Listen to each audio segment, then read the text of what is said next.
ఇదిగోండి ఫ్లవర్స్ చూడండి ఎంత బాగా వచ్చినాయో కదా. చక్కగా పెద్ద పెద్ద ఫ్లవర్స్ వస్తున్నాయి. నేను ఇదేనండి కోరుకున్నది. అంతకుముందు రావట్లేదు ఏంటా అని ఎంత బాధపడ్డానో.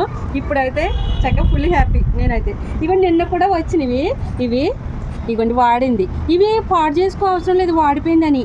మనం చక్కగా చాయ్ చేసుకొని తాగుదాం వీటిని ఎండబెట్టుకొని. ఇదిగోండి ఇలాగ ఇవి కూడా ఇలా కూడా వేసేసుకొని కూడా మరిగేసుకొని చక్కగా వాటర్లో తాగొచ్చు, చాలా మంచిది. ఇంకా మనకి మొక్కలు ఉన్నాయి మంచిగా ఫోన్లే. చక్కగా మార్చిన తర్వాత మనం గంజి వాటర్, కుడితి వాటర్ అవన్నీ కూడా వేస్తుంటే, బియ్యం కడిగిన వాటర్, వెజిటేబుల్స్ అవన్నీ కూడా కడిగినవి ఏది వేస్ట్ చేయట్లే, మొత్తం అన్నీ వేస్తున్నాము.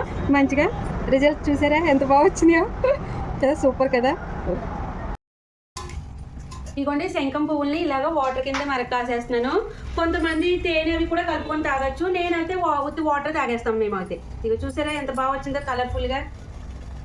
ఈ వాటర్ తాగడం వల్ల ఒంట్లో ఉన్న బ్యాడ్ కొలెస్ట్రాల్ అలాంటివన్నీ కూడా తగ్గుతాయంటే చాలా మంచిది ఆరోగ్యానికి. ఇలాంటి పువ్వులు దొరికినా అసలు ఇడిచిపెట్టకండి, ఇంట్లో చెట్టు కూడా పెంచుకోండి.